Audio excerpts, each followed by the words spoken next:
Day of the International E-Society Conference. Today we will be mostly talking about education.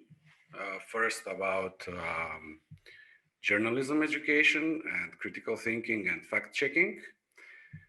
And then my colleague Gotze will talk with his guests about digitalization in the education system in North Macedonia. Today we have four panelists. Professor Bill SILCOCK from Arizona State University, Professor NIKOS from Thessaloniki University, FILIP STOJANOVSKI from Metamorphosis Foundation, and FILIP NOUBEL, hope I spelled that correctly, from Global Voices Managing Editor. I suggest firstly we start with Professor NIKOS, if he is online. Good morning, I am online. Hello, Professor. Hi, let me just open my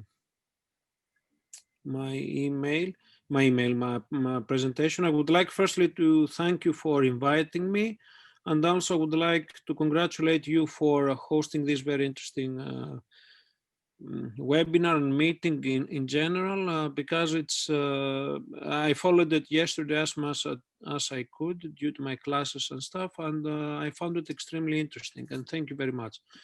Thank you, Professor. Thank you for accepting. My topic, it is about actually the challenges that we face regarding journalism education and how we can actually promote resilience of young journalists to disinformation campaigns. So, because up until now, what we have emphasized at was how to tackle fake news, how to tackle disinformation. Equally, now the discussion moves to what media organizations could and will do. And thirdly, equally important, I think it is about how journalistic education can adapt to these new challenges in order to promote a different approach that will help in equipping young journalists with the necessary knowledge and understanding on how to actually tackle disinformation. I am Nikos Panagiotou. I'm associate professor at Department of Journalism and Mass Communication, Aristotle University of Thessaloniki, and also I'm a director of Peace Journalism Lab and Digital Communication Network Global, which is actually a global organization with more than 7,000 members and includes DCN, the hub in Africa and a hub in Asia. So what is the current situation and the challenge? Journalists actually find themselves in a pathway. That means, firstly, journalism faces the risk of being drowned out by the cacophony. You allow me to use this Greek word because I found it that it represents the current environment where noise prevails over information and being informed.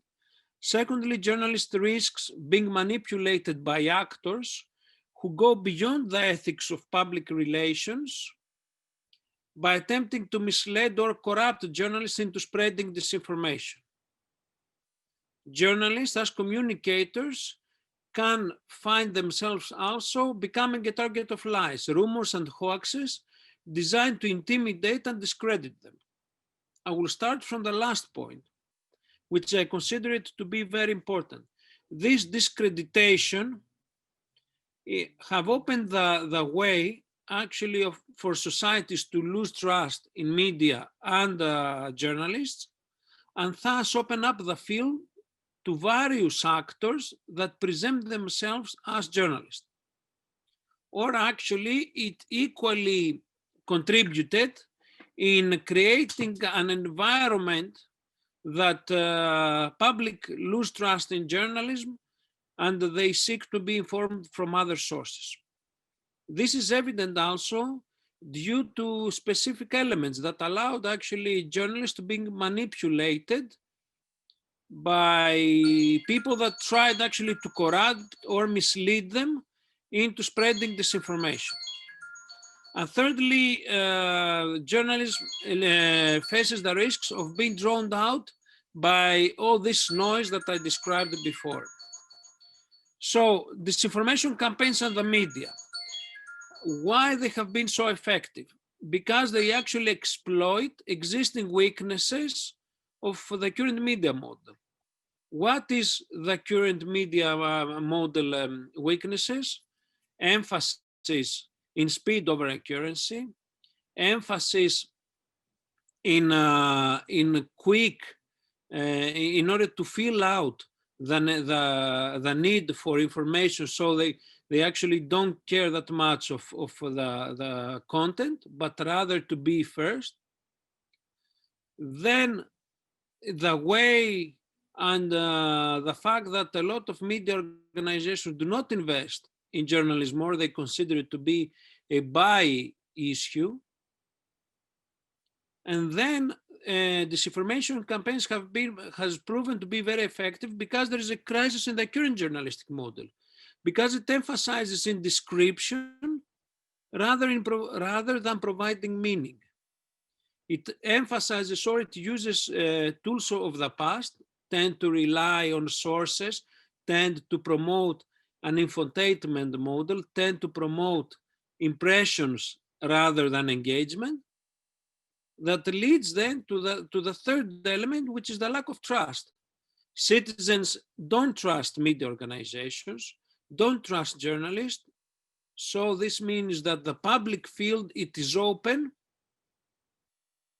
to whoever wants to present himself or herself as a journalist or as a credible source.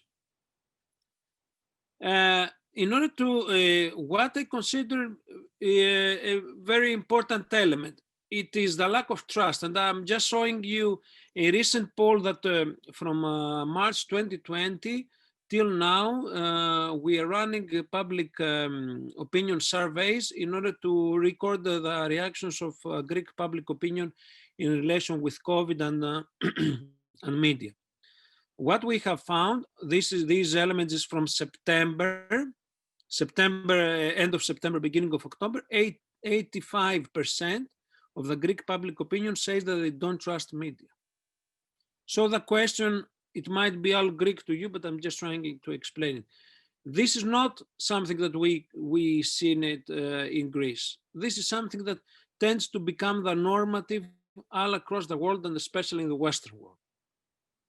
It is a major issue that we need to tackle it. Otherwise, we will never be able to overcome this current situation. So what is the role of journalistic education in this situation? Is there any role for journalistic education, and what responses are needed in that situation? So the main one of the roles is actually to tackle existing weaknesses.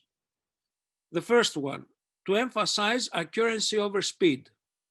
We have to understand, we have actually to promote, and this is what we're doing in our school, a different approach in news, where journalist is required to emphasize an accuracy than speed. You don't win so many things if you will be the first one to say something, but you lose a lot if you are the one that continuously spreads disinformation. You discredit yourself. This is something that even if you examine it under economic terms, it is a major blur to the media organization. I'm sorry. So the second element that we will have to describe, to emphasize, it is to put emphasis on meaning than describing. This means that young journalists should be equipped with elements that will allow them to actually emphasize in providing meaning than just describing, meaning that they will have to find news sources to understand some elements, what what these economic things mean, or with this economic data, they have to be able to analyze data analysis, etc. So thirdly, we should emphasize on how to verify sources and which sources to use than rumors, and then analysis rather than impressions. If you ask me, most of these elements would be categorized as typical elements or classical, let's say, things that guide journalists. It is actually from where journalism started. Accuracy, sources, being out there in the street to understand what is happening, and not just behind the desk and being paid with the article. This kind of model totally destroyed journalism. So in order to do so, we have to change journalistic model. So what this model means, that from the ad dependency to a mixed model, that it will combine subscription and advertisement.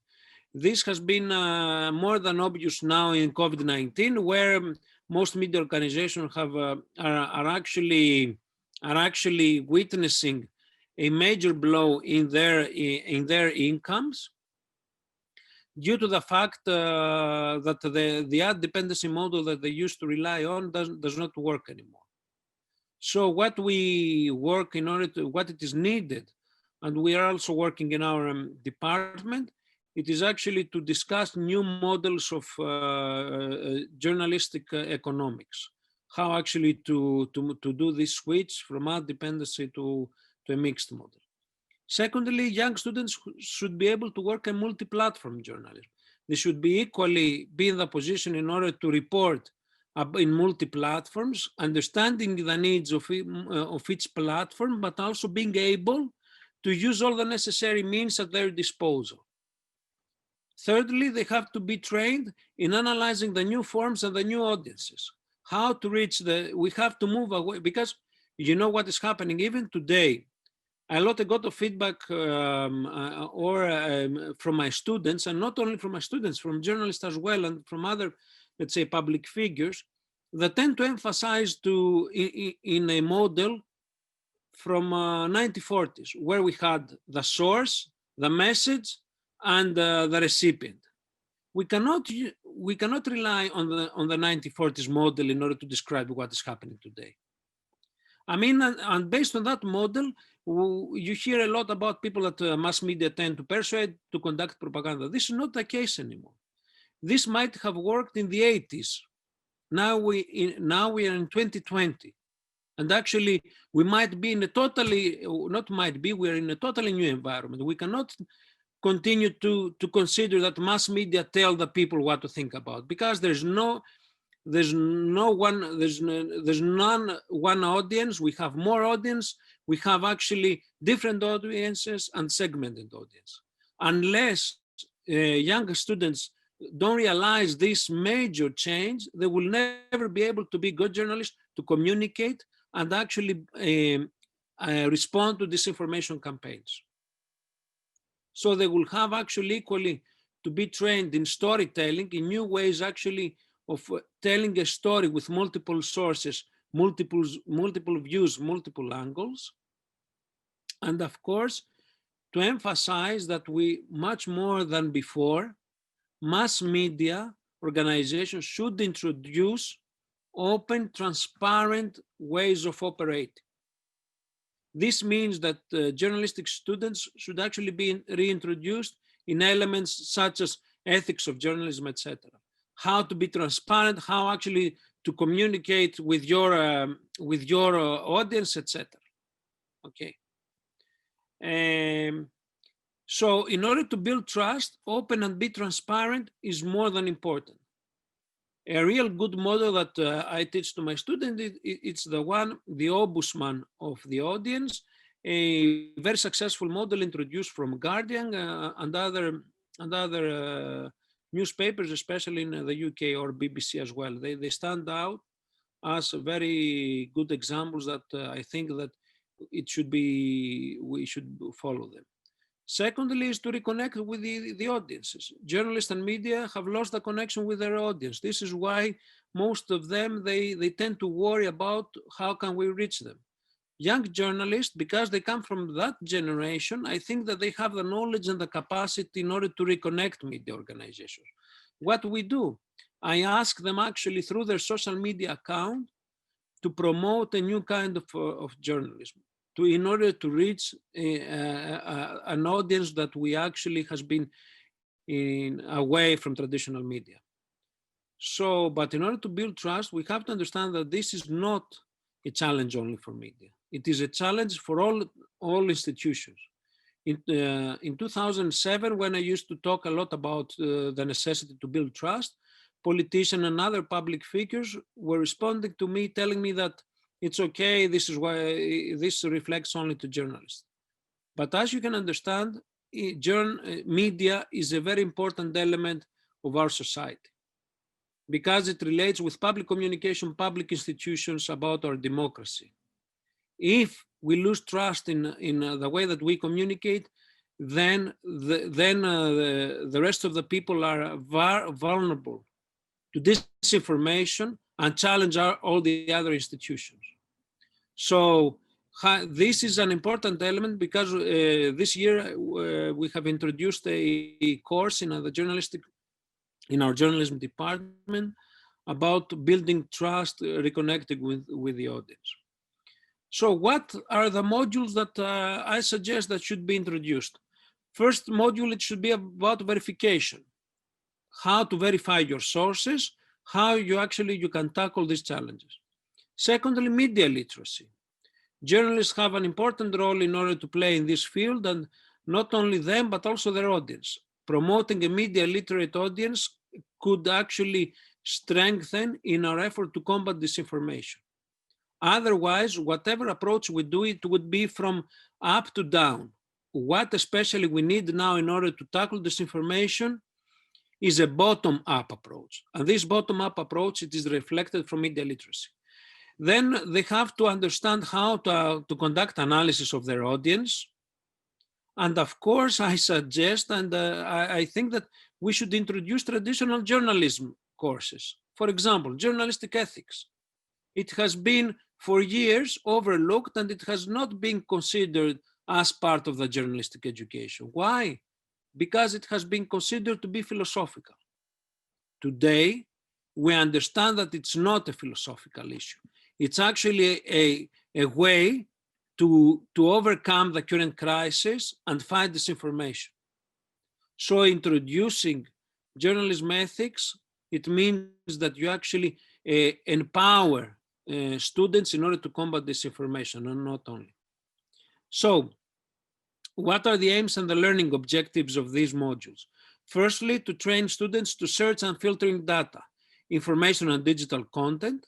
Secondly, to articulate information needs in order to search for data, information, and content in digital environment, because this is now the issue not only for them, but also for their audience. To create and update personal search strategies, how to search and to which sources they should rely. It is more than important. Actually, to be introduced in data analysis, information, and digital content, and how actually to use this content. And of course, it is more than important. What I argue is to encourage student journalists to leave their desks, to go outside, to speak with the society, to be there, to conduct traditional journalism, which consists of being present, being there, and conduct a report, not just conduct what I call email journalism. That was all that I wanted to say, and I'm looking forward for the other speakers as well. Thank you very much. Thank you, Professor Nikos. I'm sure that the audience will have lots of questions, but I'd suggest first hearing everyone else, and then we will open the discussion for questions. Now, unfortunately, Professor Bill Silcock had to excuse himself because it's holidays in the US, and in Phoenix, it's past midnight now.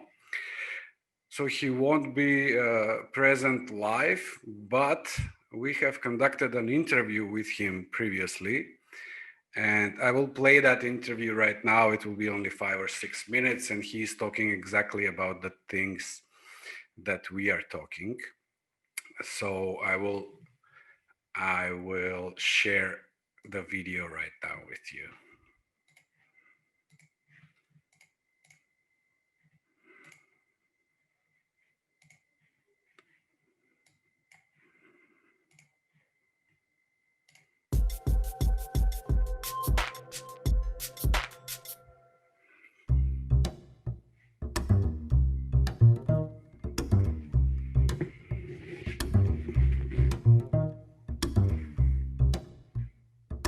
I think the biggest challenge facing journalism today, whether you're a practicing journalist, a journalism educator like myself, or a future journalist, is trust. The audience does not trust us. There's a whole host of reasons. I won't get into why that may be the case. It has to do with politics. It has to do with even Twitter. But the most important thing is building a relationship of trust, once again, between the audience and journalism. And there's lots of ways to do that. Most importantly, the journalists need to do a better job of helping the audience understand how we do our job, how we tell our stories. If you were a sick patient and you're trying to figure out what doctor to go to, you're going to ask lots of people's opinions. Maybe you'd even ask your grandma, how do I get better? And grandma probably would have a lot of really good ideas, but grandma's not educated in medicine. And so you need a little bit of your gut check from grandma, but you also need to trust sources that you believe really know how to do journalism. At the Walter Cronkite School, we know how to do journalism, we know how to teach journalism, we know how to research on journalism. And a big part of that research right now centers around audiences and rebuilding trust with audiences.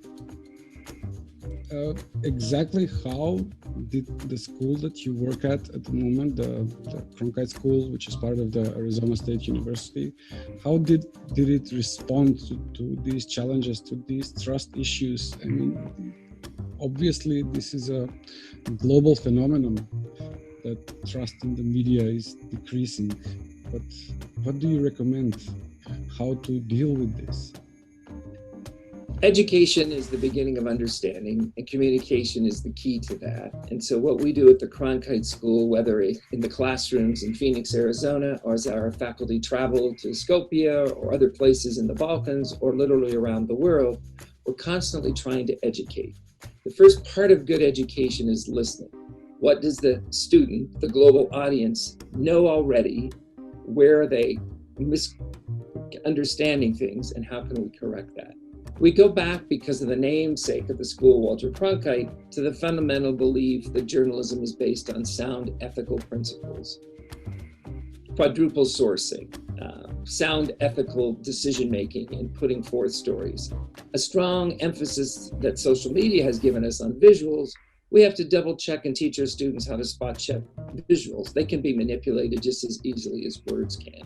So we're constantly teaching the basic fundamentals of fact gathering, writing, storytelling, finding central compelling characters to help us understand a complex issue like the COVID crisis through the eyes of one family or one health practitioner that's experiencing it. But as we do all of this, we're constantly trying to help the audience understand how we're doing our job. There's lots of ways we can help tell the story of how we got the story. And the more we do a better job of telling how we do our job, the more the audience is going to trust us. There's a great quote at where I got my doctorate, which is the University of Missouri School of Journalism, that says, journalists are the schoolmasters of the people, which means they're teachers, fundamentally. And we are. Even if I'm writing a story or producing a TV package about COVID, I'm teaching the audience who doesn't understand what this strange disease is, how it's contagion, how it works, how it might be stopped.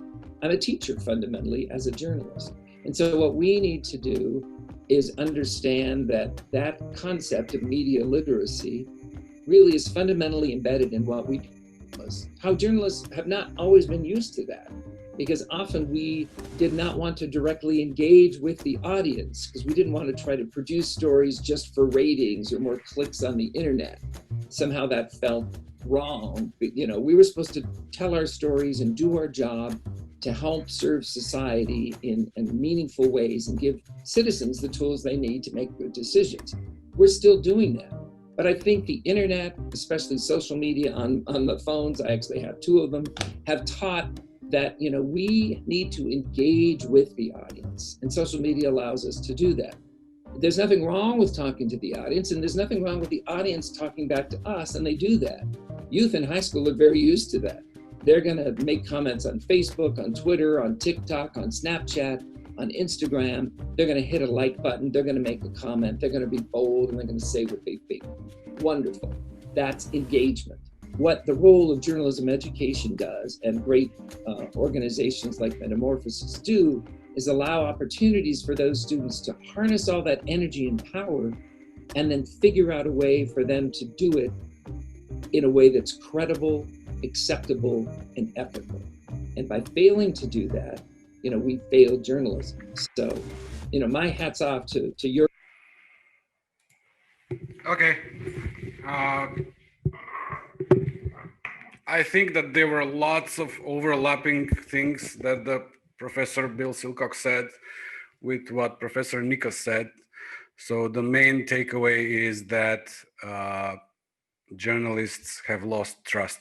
So the audience does not trust them, and that we should go back to the basics, the fundamentals of journalism, the ethics, the sourcing. And as Professor NIKOS already said, we should not go for speed, but for accuracy.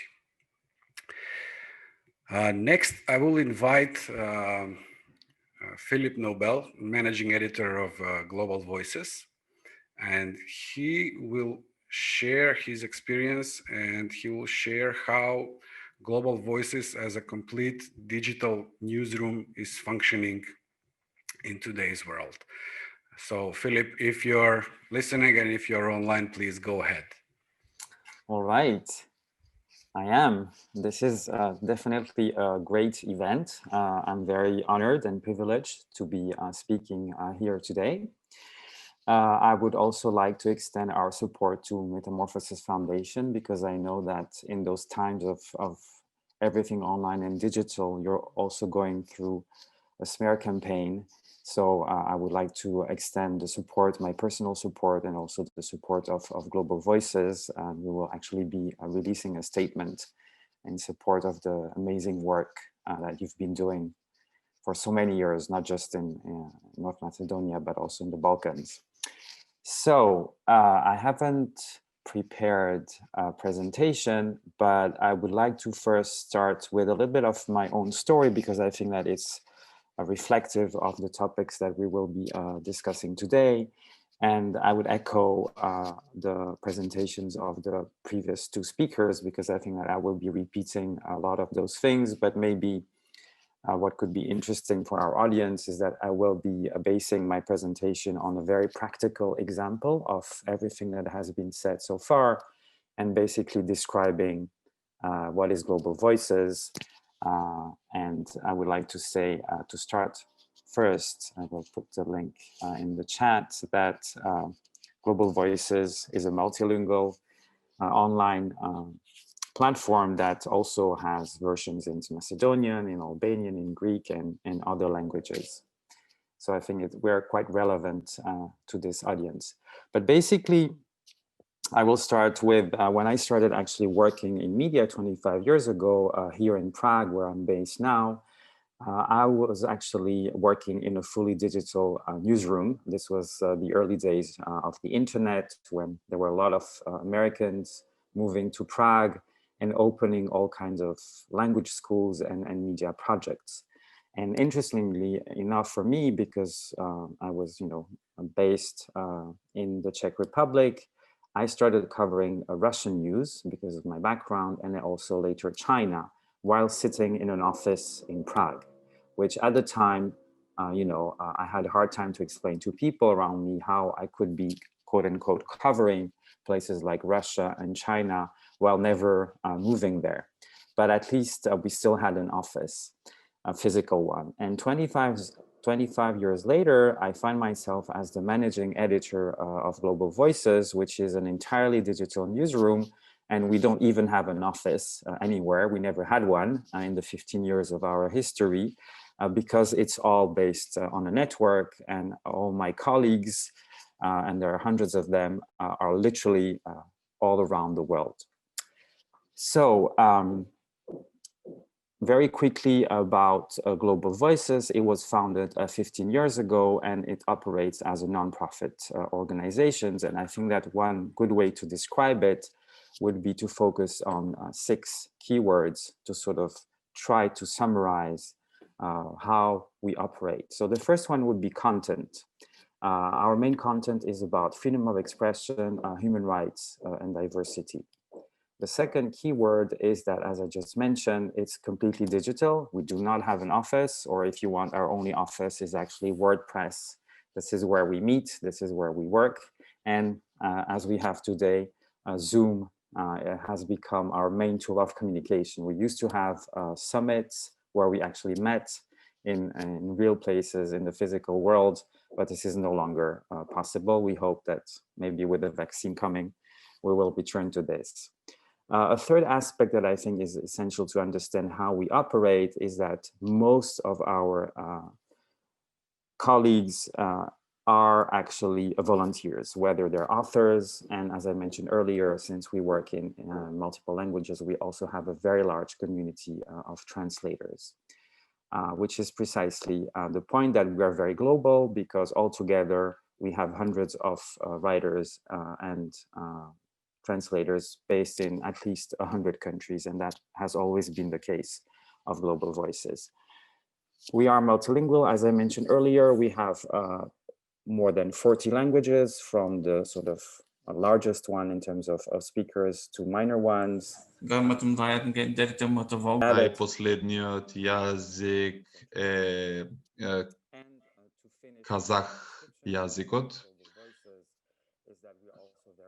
Ние сме исто така многу професионална организација, затоа што дури кога работиме со волонтерите, имаме We have editors, sub-editors who do the work of fact-checking and sort of the ethical work that also was mentioned earlier today in this discussion. So quickly to summarize, we produce about 100 stories a month.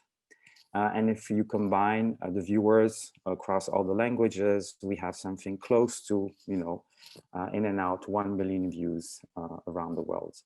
And we also have a reposting system, which means that some of our content is also shared by other partners around the globe. And we also take in content from other media partners.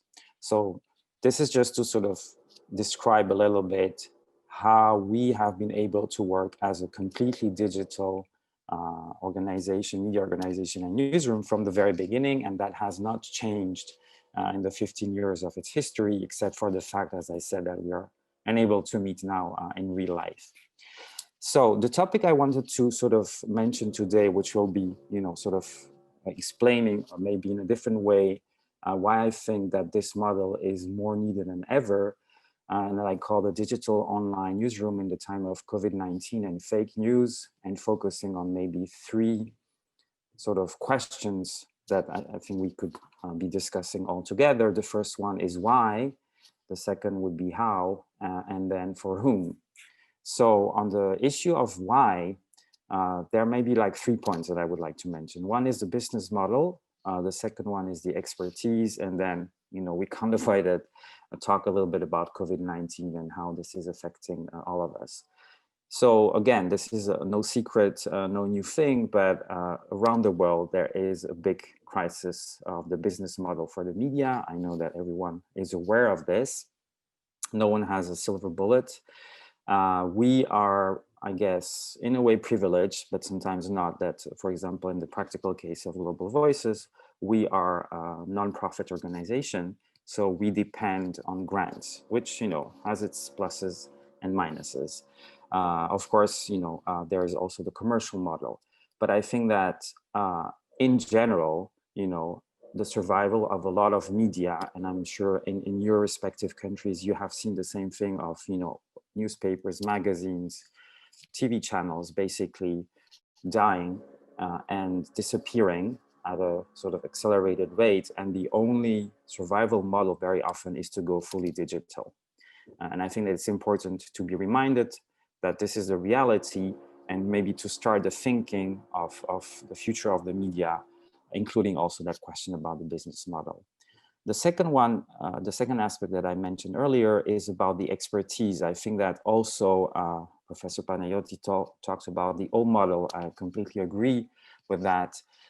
Is that very often we used to have this, what I call the parachuted correspondent. So, you know, the headquarters sending a journalist to country XYZ, usually because of, you know, bad things happening, a conflict, a war, sometimes also good things. But that person didn't necessarily have, you know, the knowledge. I have worked 10 years in China, in Beijing, and I have seen a lot of international media sending people who, for example, didn't speak Chinese and were supposed to cover China. So relying on their assistant, but their assistant being also the translator, ending up actually writing most of the story, but not really getting the credit. So I think this is a sort of a bad aspect that we have probably all witnessed. And I'm sure in the Balkans as well, where you have the big names of foreign media coming, not really having knowledge, but taking all the credit. And this is something that I think with the digital newsroom precisely we can change. And very quickly on COVID-19, I'm not sure how long this situation will prevail, but it's clear that because of the restrictions on traveling, you know, I think the digital newsroom makes even more sense, because if you have people who are originally in all different places and communities, you can rely on them and still be able to cover, I think, in a very meaningful way. So that would be about the why. The how, I think that this is something that was already mentioned earlier by previous speakers, but I would put it in the sort of opposition between context and breaking news. Maybe, you know, we discussed this in terms of like speed, sort of slow and fast. I think that this is precisely what GV has chosen as a path, is not to do breaking news, because we do not have the capacity and we're not actually competing. With very few exceptions, you will find some breaking news on our website, but I would say 95% of our content is about context. And this is precisely bringing the explanation, because the people who work with us have the expertise, they speak the language, they also have access, and a key word that was also mentioned earlier, they do have the trust. So they are able to get reliable information.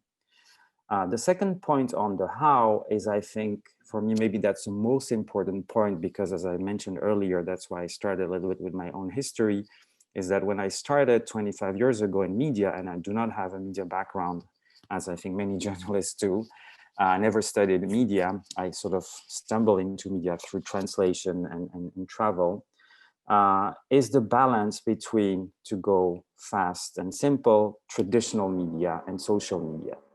And for people who started working in the media at least more than 15 years ago, social media was always disregarded as unimportant, unreliable, and not to be trusted. And I think that we went from this to another extreme where social media becomes the only source of media. And, you know, I can give you a few examples. I'm sure you have also some experience, but there are countries, for example, I'm quite familiar with Central Asia, in the case of Uzbekistan, where the encrypted messenger called Telegram, which is quite popular in that region, has become the media. In other words, this is the main source of information or news, whatever you want to call it, because there's a total distrust and loss of credit of the traditional media that was for a very long time state-owned, state-controlled, meaning also censored. And so I think that it is our role, I hope that with Global Voices, we have reached that balance of precisely not abandoning the idea of mainstream media, but also making a good use of social media. And I think that if we combine those two, instead of opposing them, we can create an interesting content for the readers. The third point on how is that we can still do first-hand reporting, which, for example, you will see on our website. So I would say that if you look at the content of Global Voices, we very often say that we listen to worldwide conversations in different languages, relying on social media. But as I said earlier, the main aspect is that we provide context. So if we're writing a story about Bangladesh or about Brazil or about Australia, and you're based in Skopje, you might not be so familiar with the political environment, the situation, the culture, the issues. And so we do provide that context. And we also choose very carefully social media content to explain how a particular issue is viewed and perceived in that context. And it's of course up to you as a reader to make your final opinion. So I think that that's again a sort of very practical and good use of this combination of both approaches, one coming more from the traditional media and the other one from social media. And finally, to wrap up, for whom? So why do we want to have a digital-only newsroom? And I would like to talk about two different segments or groups, if you want. One is the authors and the other is the readers. So I think that as an author, the digital newsroom definitely offers you more choices. We have a lot of cases, for example, again, to talk about Global Voices, where journalists, activists, academics, artists choose to write on Global Voices because they do not have an alternative platform in their own community. It could be for reasons of censorship, of risk, of exposure, but this is basically an alternative that is immediately accessible. And it gives them visibility sometimes, but as we know, it's a double-edged sword. It can provide also protection because, if your name, if your case goes internationally, it can provide. But of course, there is the reverse aspect of this that unfortunately Metamorphosis is also experiencing, and we all have at some point in our lives, is about trolling and hate speech that happens also very fast, as we know, in the digital space.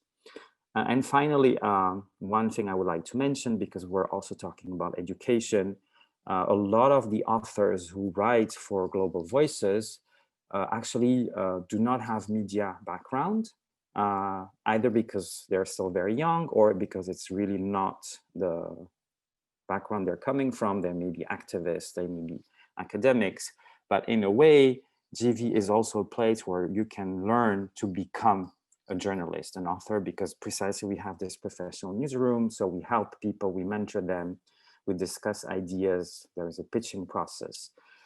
So I think that this is also something to consider, that you can be a media, but you can be, I would argue, almost a media school or like a faculty of journalism by using precisely an online platform. And finally, to finish on readers, as I said, we have close to 1 million views worldwide, spread over 40 languages. I think that when we, ask our readers why they choose Global Voices, as I said, it's not for breaking news, it's for context. That's the first answer that comes very often in discussions and surveys, is that we provide precisely the context. It could be a country that you almost have never heard of or you haven't followed in a decade, and we try to help you access, the context and why people, view issues in a certain way. It also provides a huge diversity of representation of angles, precisely because we are so global and multilingual. And the final thing, I think, which is also equally important, because very often, and I'm sorry to speak English today, there is a dominance of the English language in the digital space. I think this is no secret. And this is something that we must be aware of. And the alternative is not to reject English, but also to have interesting content in non-English languages. I think this is key if we want to involve different people and not end up with English only digital space, which sometimes it looks like this. So with that, I'll finish here, and I'll be happy to listen to FILIP, STOJANOVSKI, and then to discuss with all of you. Thank you very much. Yes, thank you, Philip. We already have some questions from the audience for you and for Professor NIKOS.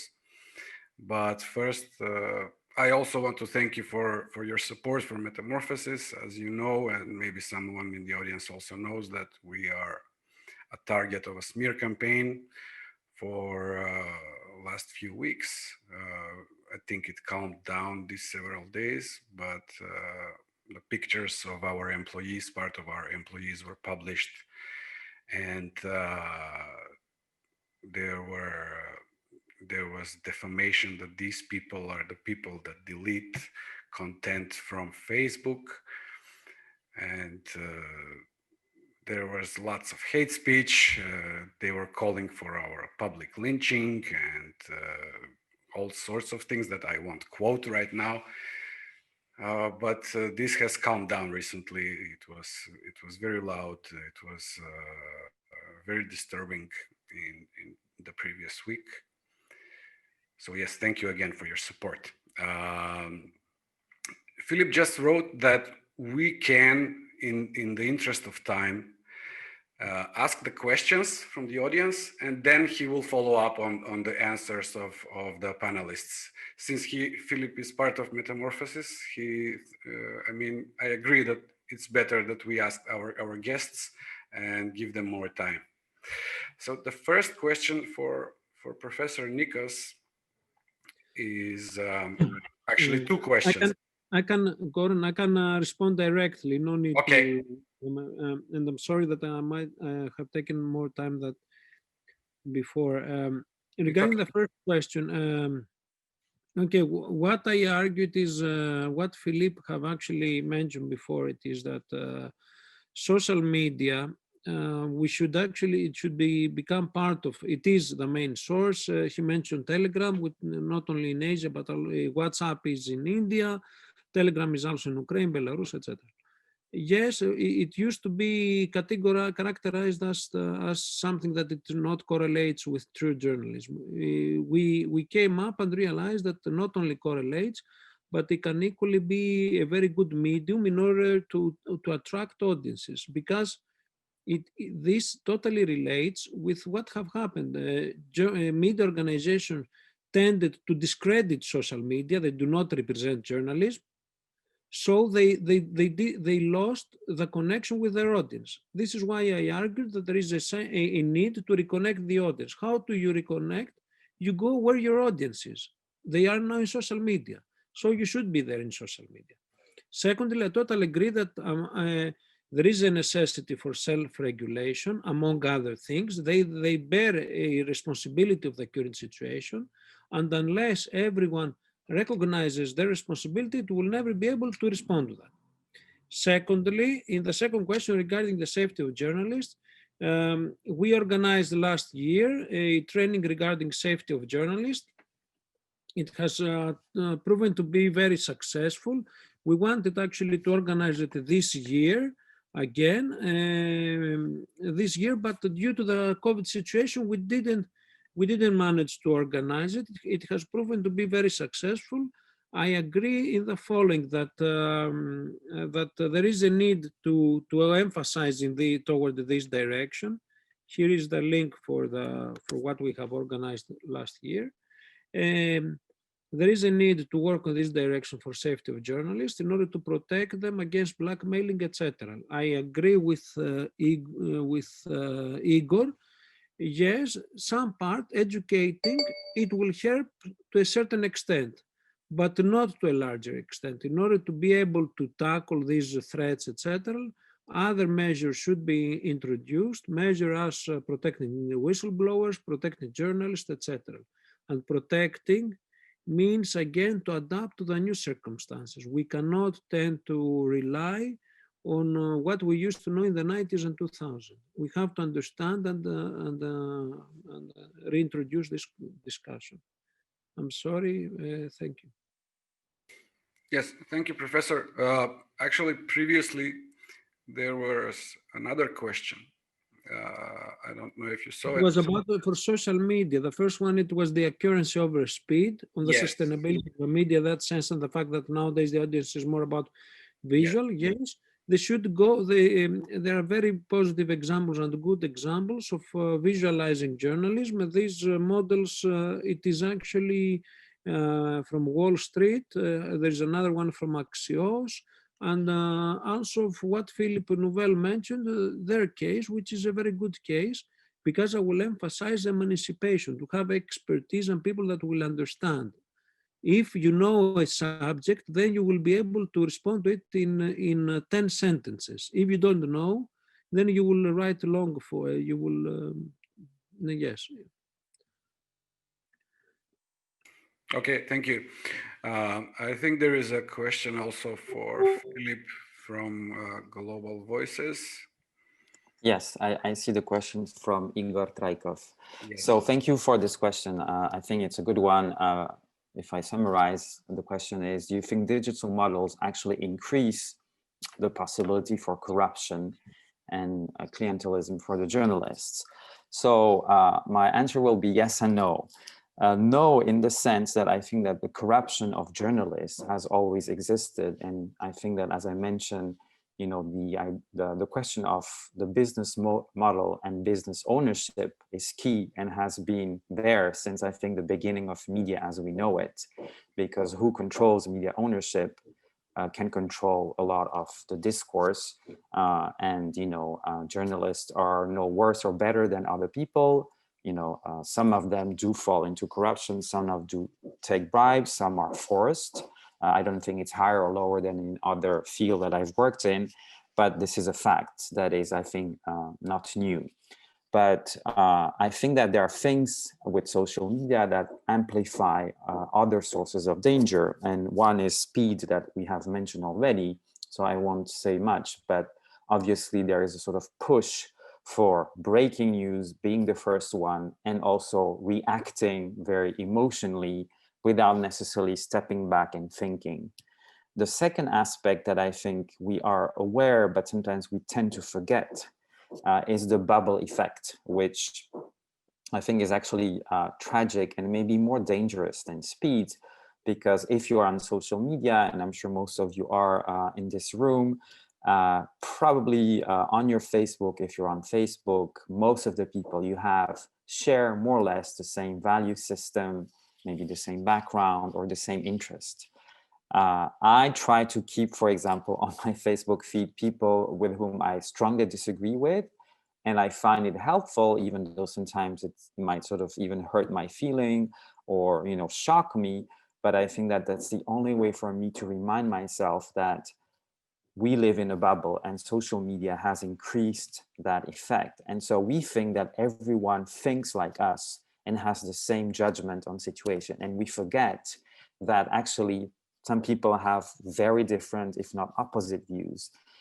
And we often don't check. And I think that we have to be honest that it's challenging, but it's also very healthy to question, you know, even if it's just to sort of reaffirm your own value. You know, why are people, you know, disagreeing very strongly with what you think everyone should agree on? And so that's something that is definitely due to social media. So are there any solutions to this? I think that if there were magic ones, we would know, but I think we've mentioned a few of them already. One is, of course, transparency, which is very important, you know, and trying to explain where you're coming from, what is this information. The second one we all mentioned, which is precisely context. So not just throwing raw information, but trying to explain the situations. And again, a third point that has been mentioned here already, which I think is now even more crucial, is ethics. To have a sort of code of ethics and to actually discuss conflict of interest, perception, you know, optics on certain things, which is difficult, but also actually very interesting and probably even more relevant today than before. So I hope that answers your question, but thank you for your question. Thank you, Philip.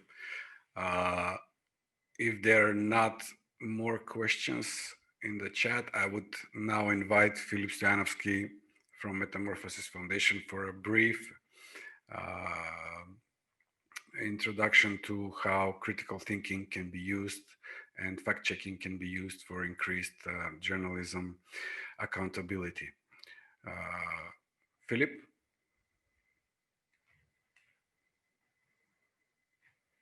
I don't think we can hear you.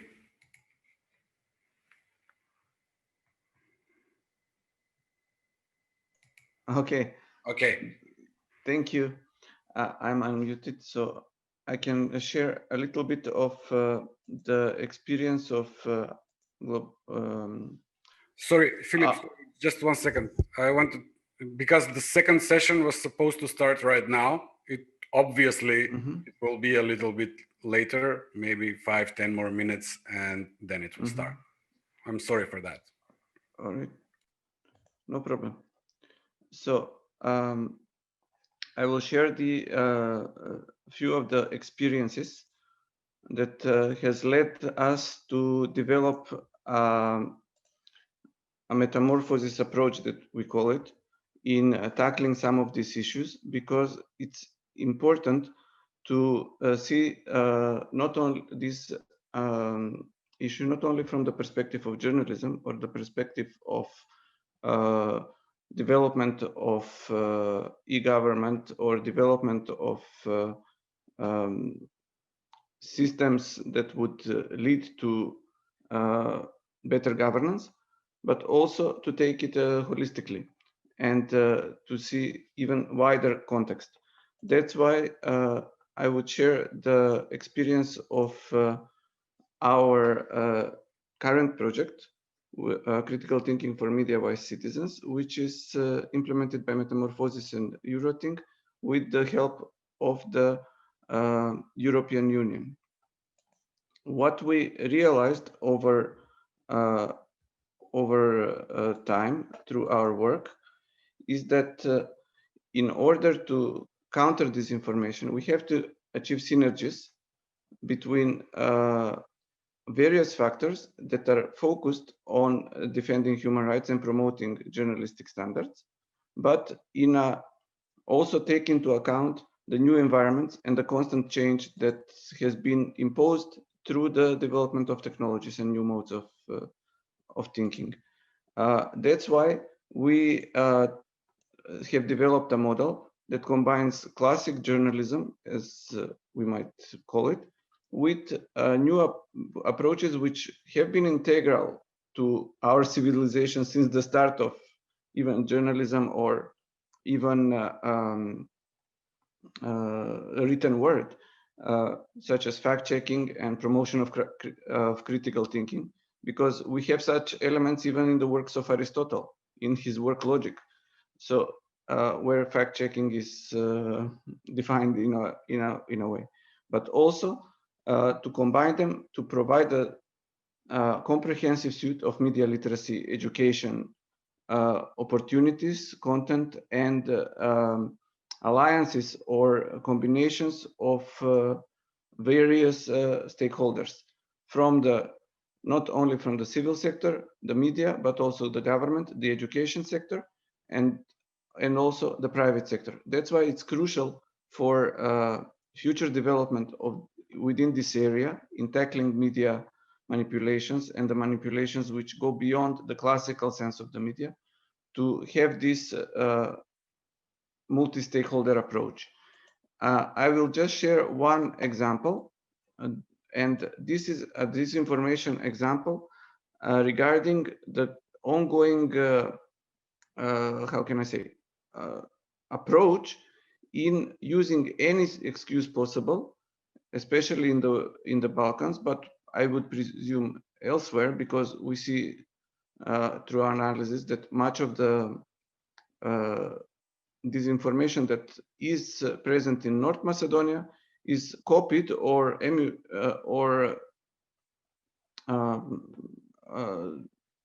imitated from elsewhere. This example regards one extremely important issue, the fight against the pandemic. And the government of North Macedonia has issued in April an application that is tracking the movement of the user of that application. It's not and it's not tied to transfer of any personal information unless the user allows it. And its purpose is to help people who use it, if they get infected, send notification to the public health authorities that would provide them with means to inform the other users of the application who have been in their vicinity that there has been a person who had been infected, and to proceed with fast testing that would stop the spread or would alleviate the symptoms of the virus. However, after and before even the application was released, there was basically a media campaign, including by media which are financed from abroad, such as through some untransparent means from Hungary, who have openly waged a campaign in which they promoted distrust, not only against this application, but against any e-government application, and trying to present it as a way of invasion of users' privacy. Or there is a long history of privacy invasions in the country. I won't go into that, but it was even it is very important that this can be viewed from the viewpoint of media literacy, because the media who were presenting this disinformation actually have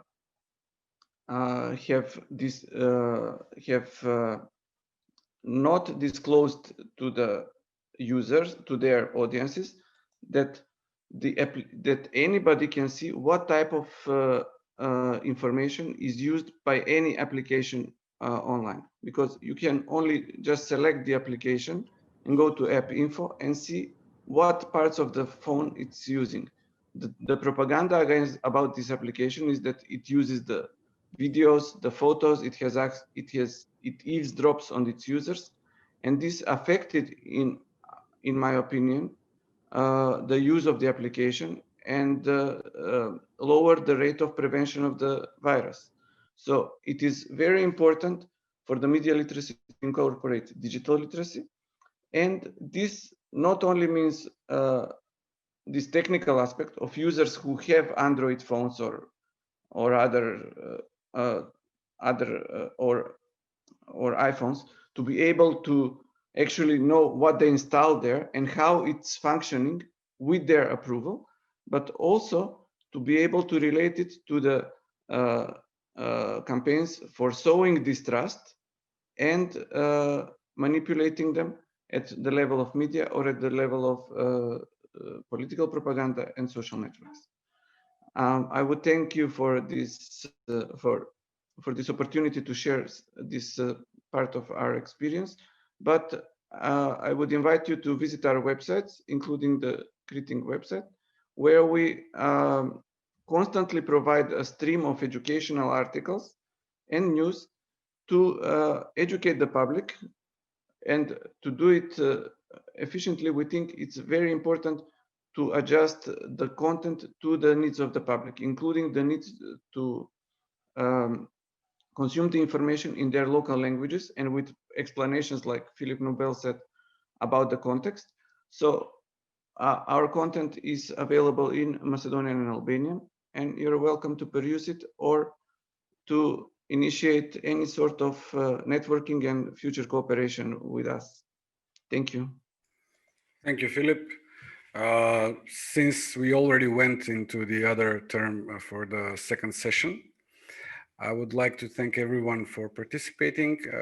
Thank you for your questions. And I will share now the link to the full interview with Dr. Bill SILCOCK from Arizona State University. I only played about half of it. It's a 12-minute interview. Feel free to take a look. And there will be a 5-minute pause now, a short break, and then the second session will start about digital education in North Macedonia. Thank you again.